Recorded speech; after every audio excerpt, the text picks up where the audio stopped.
മുടിയൊക്കെ വെട്ടിക്കഴിഞ്ഞിട്ട് നമ്മൾ നമ്മുടെ സുൽത്താൻ ബത്തേരിയിലുള്ള ഒരു ചർച്ചിൻ്റെ അടുത്തേക്ക് വന്നിരിക്കുകയാണ് കേട്ടോ. അപ്പോൾ നമ്മൾ പണ്ട് സ്കൂളിലൊക്കെ പോകുന്ന ടൈമിൽ ഇതിങ്ങനെ കാണും. അപ്പോൾ ഈ ചർച്ചിൻ്റെ തൊട്ടടുത്താണ് നമ്മുടെ സ്കൂളും ഉള്ളത് കേട്ടോ. അപ്പോൾ ഈ സ്ഥലമൊക്കെ സത്യം പറഞ്ഞാൽ നമുക്ക് ഭയങ്കര നൊസ്റ്റാൾജിയാണ് കേട്ടോ.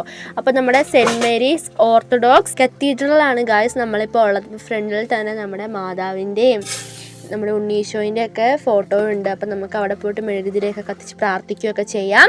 അപ്പം നമ്മളത് കണ്ടപാടെ അവിടെ ചെന്ന് നമ്മൾ പ്രാർത്ഥിച്ചിട്ടുണ്ടായിരുന്നു. അപ്പം നമുക്ക് നമ്മുടെ പള്ളീൻ്റെ ഉള്ളിലേക്ക് നമുക്ക് പോവുകയും ചെയ്യാം. അപ്പം നമ്മൾ മുമ്പൊക്കെ നമ്മൾ ഈ പള്ളിയിൽ പ്രോഗ്രാമൊക്കെ നമ്മൾ ചെയ്തിട്ടുമുണ്ട്.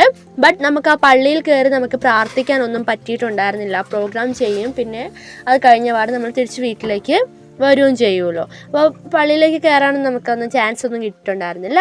അത് നമ്മൾ പള്ളീൻ്റെ ഉള്ളിൽ കയറാൻ വേണ്ടി പോകണം. അപ്പം നല്ല വെയിൽ വന്നിട്ടുണ്ടായിരുന്നു ഗായ്സ് ആ ടൈം ആയപ്പോഴേക്കും. അപ്പം സൂര്യനെ കണ്ടപ്പോഴേക്കും വളരെ സന്തോഷമായി. കാരണം വരുന്ന വഴിക്ക് നല്ല മഴയുണ്ടായിരുന്നു. അപ്പം മഴ കഴിഞ്ഞ പാടെയുള്ള വെയിൽ നിങ്ങൾക്ക് അറിയില്ല. അപ്പം എൻ്റെ മുടിയിൽ ജെല്ലൊക്കെ ആ ചേട്ടൻ തേച്ചിട്ട് ആകെ ചപ്പി ചുപ്പി ആയിരിപ്പുണ്ട്.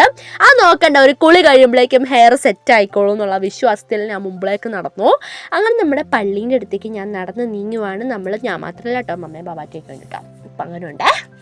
അപ്പം നമ്മുടെ പള്ളീൻ്റെ ഫ്രണ്ടിൽ നമ്മൾ എത്തിക്കഴിഞ്ഞിട്ടുണ്ടായിരുന്നു. അപ്പോൾ പള്ളി ഗായ്സ് അൺഫോർച്ചുനേറ്റ്ലി കണ്ടില്ലേ, പള്ളി അടച്ചിട്ടുണ്ടായിരുന്നു. അപ്പോൾ നമുക്ക് വിഷമായി. എങ്കിലും നല്ല മനസ്സുള്ളിടത്ത് ദൈവം ഉണ്ടെന്നല്ലേ പറയുക. അപ്പം നമ്മൾ മനസ്സിലിരുന്ന് ആഗ്രഹിച്ചാലും മതി, നമ്മുടെ ദൈവം നമ്മുടെ പ്രാർത്ഥന കേട്ടോളും.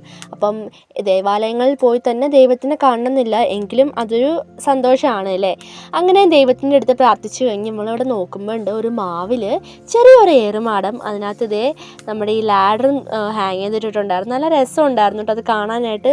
നമ്മുടെ ഏറുമാടം മൊത്തം നനഞ്ഞിട്ടുണ്ട്, എങ്കിലും നല്ല ഭംഗിയുണ്ട് കാണാൻ. അപ്പം മാങ്ങ ചാടി ഞാൻ പറിക്കാൻ നോക്കിയപ്പോഴേക്കും അവിടെ നമ്മുടെ അച്ഛൻ നിന്ന് നോക്കുന്നുണ്ടായിരുന്നു. അപ്പോൾ ഞാൻ നൈസിൽ ഇത് ഒന്നും അറിയാത്ത പോലെ ഞാൻ ഫ്രണ്ടിലേക്ക് പോയിട്ടോ.